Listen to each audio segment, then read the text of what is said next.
بسم اللہ الرحمن الرحیم۔ لاکھوں نہیں کروڑوں روپے ملیں گے۔ نماز فجر کے بعد انا اعطیناک کل کوثر پڑھ لیں۔ صرف ایک دن کا وظیفہ، یہ موقع بار بار نہیں ملتا، فائدہ اٹھا لو۔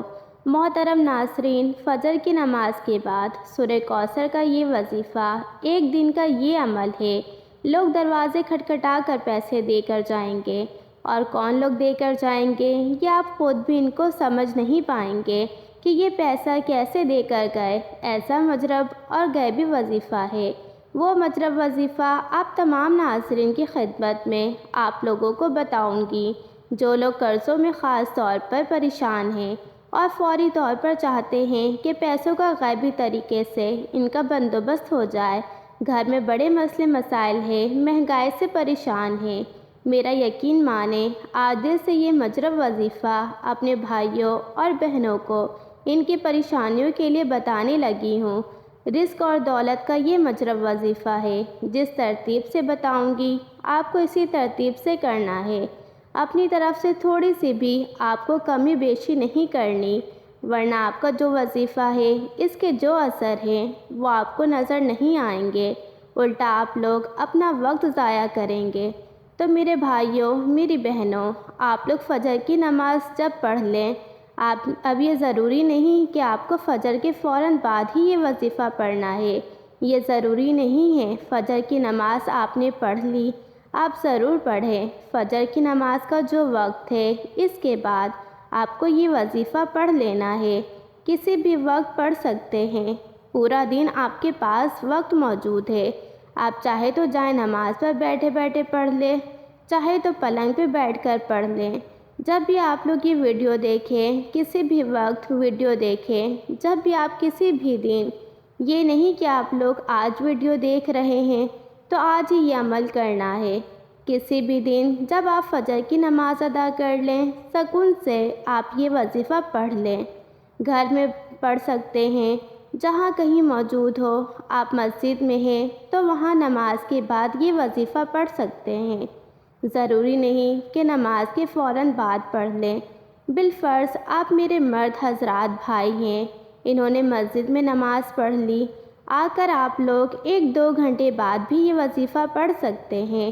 ضروری نہیں کہ مسجد میں ہی یہ وظیفہ پڑھنا ہے، لیکن اتنا آسان اور اتنا مجرب وظیفہ ہے کہ مسجد میں بھی آپ لوگ پڑھ لیں، آپ کو کوئی گھنٹہ نہیں لگے گا بلکہ کچھ منٹ لگیں گے۔ یہ وظیفہ پڑھتے ہی آپ لوگ معجزات کو اپنی آنکھوں کے سامنے انشاءاللہ دیکھیں گے۔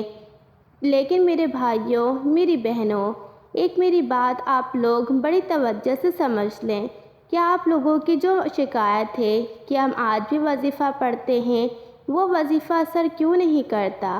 آج میں آپ کو بہت ہی خاص بات بتانے لگی ہوں کہ آپ کا وظیفہ اثر کیوں نہیں کر رہا۔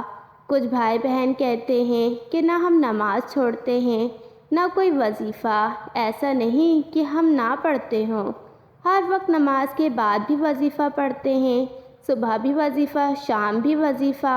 تو میرے بھائیوں، میری بہنوں، آپ لوگوں کی سب سے بڑی غلطی یہی ہے، آپ لوگ ایک دن میں ایک سے زیادہ وظائف ہرگز نہ پڑھیں۔ بھلے آپ نوٹ کر لیں، ایک دن کا کوئی عمل ہے، ایک دن کا کوئی وظیفہ ہے، بھلے ایک دن کا ہی کوئی وظیفہ ہو، لیکن آپ تمام دوست ایک دن سے زیادہ ایک حاجت کے لیے جو وظیفہ آپ کو بتایا گیا ہے، روزانہ ایک وظیفہ پڑھیں۔ کسی ایک حاجت کے لیے، ہاں کسی اور حاجت کے لیے آپ دوسرا کوئی وظیفہ پڑھ سکتے ہیں، لیکن آپ لوگ ایک دن میں بے شمار وظائف ہرگز نہ پڑھیں۔ ایک حاجت کے لیے آپ لوگ کیا غلطی کر جاتے ہیں کہ کسی ایک حاجت کے لیے بہت سارے وظیفے ایک ساتھ پڑھ لیتے ہیں۔ مثال کے طور پر آپ کا کوئی رزق کا مسئلہ ہے، قرضوں کا مسئلہ ہے، تو اس قرض کے لیے آپ لوگ ایک دن میں آپ کو کوئی عمل بتایا گیا ہے کہ یہ ایک دن کا عمل ہے، تو پہلے وہ پورے دن وہ عمل مکمل کریں، پھر دوسرا کوئی وظیفہ آپ لوگ نوٹ کر لیں، پھر اگلے دن کر لیں۔ تو اس طرح آپ لوگ اپنے لیے مسائل پیدا نہ کریں۔ ایک دن میں ایک سے زیادہ وظائف نہ پڑھیں، دوسرے دن دوسرا وظیفہ پڑھ لیں، تیسرے دن تیسرا وظیفہ پڑھ لیں۔ ترتیب سے وظائف پڑھا کریں اور جس تعداد میں بتایا جائے اسی طرح پڑھا کریں۔ میرے بھائیوں، میری بہنوں، جو اب میں آپ کو وظیفہ بتلاؤں گی، آج آپ کو فجر کے بعد کا، جیسا کہ میں نے بتایا کہ فجر کی نماز سکون سے ادا کر لیں، پھر اس کے بعد جیسے ہی سلام پھیر لیں، چاہے تو اسی وقت کر لیں، چاہے تو 2-4 گھنٹوں بعد بھی سکون سے کر سکتے ہیں۔ سب سے پہلے آپ تمام دوست احباب ایک مرتبہ اعوذ باللہ من الشیطان الرجیم پڑھیں گے، پھر اس کے فوراً بعد ہی بسم اللہ الرحمن الرحیم پڑھ لیں گے۔ اعوذ باللہ من الشیطان الرجیم، بسم اللہ الرحمن الرحیم۔ اب آپ تمام ناظرین کو پہلا کلمہ پڑھ کے یہ وظیفہ شروع کر دینا ہے۔ لا الہ الا اللہ محمد رسول اللہ۔ پہلا کلمہ جب آپ لوگ پڑھ لیں، پہلا کلمہ پڑھنے کے فوراً ہی بعد میرے بھائیوں، میری بہنوں، یہ سورہ کوثر کا بڑا ہی مجرب وظیفہ ہے۔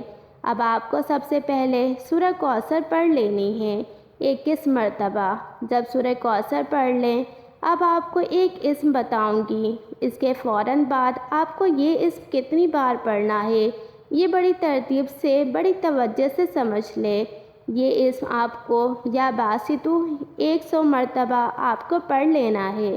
اس کے فوراً ہی بعد آپ لوگوں کو دوبارہ سے 21 مرتبہ سورہ کوثر پڑھ لینی ہے۔ 21 مرتبہ سورہ کوثر پڑھ لیں۔ اب میرے بھائیوں، میری بہنوں، آپ لوگوں کو آخر میں سبحان اللہ و بحمدہ، سبحان اللہ العظیم، سبحان اللہ و بحمدہ، سبحان اللہ العظیم، سبحان اللہ و بحمدہ، سبحان اللہ العظیم۔ آپ تمام دوستوں کو، بزرگوں کو 21 مرتبہ سبحان اللہ و بحمدہ، سبحان اللہ العظیم پڑھنے کے بعد آخر میں یہ پڑھنا ہے، اور اس کے بعد آپ کا یہ وظیفہ، یہ عمل مکمل ہو جائے گا۔ اس کے بعد اپنے ہاتھوں کو جس طرح دعا کے لیے اٹھاتے ہیں اس طرح اٹھا لیجئے گا، دونوں ہاتھوں پر پھونک مار دیجئے گا، دم کر دیجئے گا، یعنی دونوں ہاتھوں پر پھونک مار کے اپنے چہروں پر پھیر لیجئے گا۔ میرے بھائی اور میری بہنیں دونوں، اور اس کے بعد ہاتھ اٹھا کے اللہ پاک سے دعا مانگ لیجئے گا۔ جو آپ کی حاجتیں ہیں، 10 حاجتیں ہیں، 100 حاجتیں ہیں، ان کے لیے اللہ پاک سے دعا مانگ لیجئے گا۔ محترم ناظرین، دعا ایسی عظیم عبادت ہے کہ ہمارا رب ہمارے دل کی سرگوشی بھی سن لیتا ہے، عبادت کی تڑپ کو قبول فرماتا ہے۔ اس کے لیے الگ سے وقت بھی نہیں نکالنا پڑتا۔ یہ عبادت کچن ہو یا بچوں کے معاملات، شوہر کے انتظار ہو یا مہمان نوازی، آپ رب سے مخاطب ہوتے ہیں اور وہ آپ سے بات کرتا ہے، آپ کے سوالوں کا جواب دیتا ہے۔ رب کریم فرماتا ہے، اور تمہارے رب نے فرمایا مجھ سے دعا کرو، میں تمہاری دعا قبول کروں گا۔ بے شک وہ جو میری عبادت سے تکبر کرتے ہیں ان قریب ذلیل ہو کر جہنم میں جائیں گے۔ عموماً مانگنے والے لوگ اچھے نہیں لگتے، مگر رب کا تو الگ ہی معاملہ ہے کہ اسے مانگنے والے پسند ہیں۔ حتیٰ کہ چھوٹی سے چھوٹی ضرورت کے لیے بھی رب کریم کو پسند ہے کہ اس کا بندہ اس سے مانگے۔ احادیث میں تو جوتے کے تسمے تک اس سے مانگنے کی ترغیب موجود ہے۔ اللہ ہم سب کا حامی و ناصر ہو، آمین ثم آمین۔